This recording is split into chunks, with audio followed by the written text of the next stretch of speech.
আমার বাবার বাড়িতে যাওয়া আমার শাশুড়ি একদমই পছন্দ করেন না। যদি কখনো আমার স্বামীকে নিয়ে আমার বাবার বাড়ি যাওয়ার জন্য রওনা দিই, তখন আমার শাশুড়ি তার ছেলেকে খোঁচা দিয়ে বলে, সারা জীবনের জন্য যাচ্ছিস কুকা? জানি বাপু, তোর শ্বশুরের তো আবার ছেলে নেই, বলাও তো যায় না, তোকে আবার গরজামাইও রাখতে পারে। এই কথাগুলো শোনার পর আমার অনেক খারাপ লাগে। এমনও হয়েছে বাবার বাড়িতে যাওয়ার জন্য ব্যাগ নিয়ে বের হয়েছি, তখনই তার ছেলের সামনে এমন কথাগুলো বলে, আমারও মন খারাপ হয়ে যায় আর অনেক কান্না করেছি। আমার স্বামী তো তার মায়ের মুখের উপর কিছু বলতে পারে না।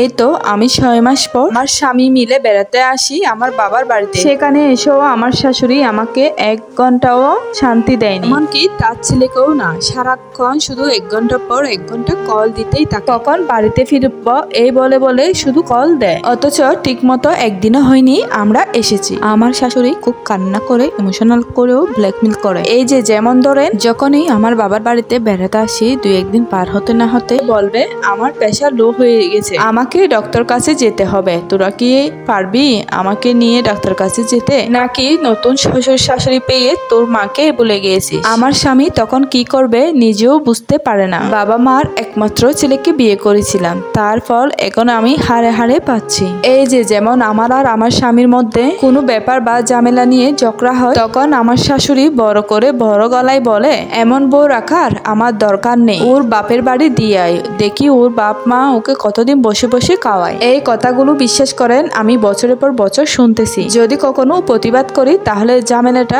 একটু থেকে অনেক বড় হয়ে যায়।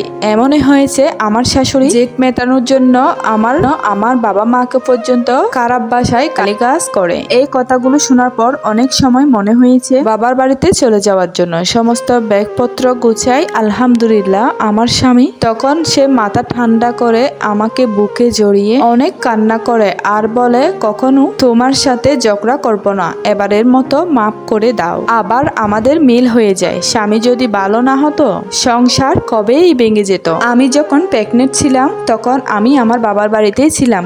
কারণ হচ্ছে আমার যখন 6 মাস ছিল তখন আমি একদমই কাজ করতে পারতাম না। তখন আমার শাশুড়ি বলে, বাবার বাড়ি থেকে ঘুরে আসো, কিন্তু আমার স্বামীকে সে একদমই আসতে দিত না। এরপর আল্লাহ রহমতে আমার একটা মেয়ে সন্তান হয়। আমরা দুইজনে অনেক খুশি ছিলাম, কিন্তু ব্যস্ততার কারণে আমার স্বামী দেখতে আসতে পারেনি। এমনকি আমার শাশুড়ি ফিরিয়েছিল, সেও আসেনি, কারণ তার মেয়ে সন্তান একদমই ভালো লাগে না। সেই শুরুতে বলতো আমার সংসারে প্রথমে বংশের প্রদীপ চাই, কিন্তু তাকে আমি কিভাবে বুঝাবো, এগুলো তো আমাদের হাতে না। সে সবকিছু বোঝার পরও না বোঝার বান ধরত।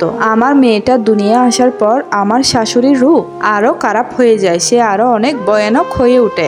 সে কোনোভাবে আমার স্বামীকে তার মেয়ের কাছে আসতে দিতে চাইতো না, কিন্তু আল্লাহর রহমতে একটা ভালো স্বামী পেয়েছি। সে তার বন্ধুর মাধ্যমে লুকিয়ে লুকিয়ে হলো আমার মেয়ের সমস্ত খরচ বহন করত।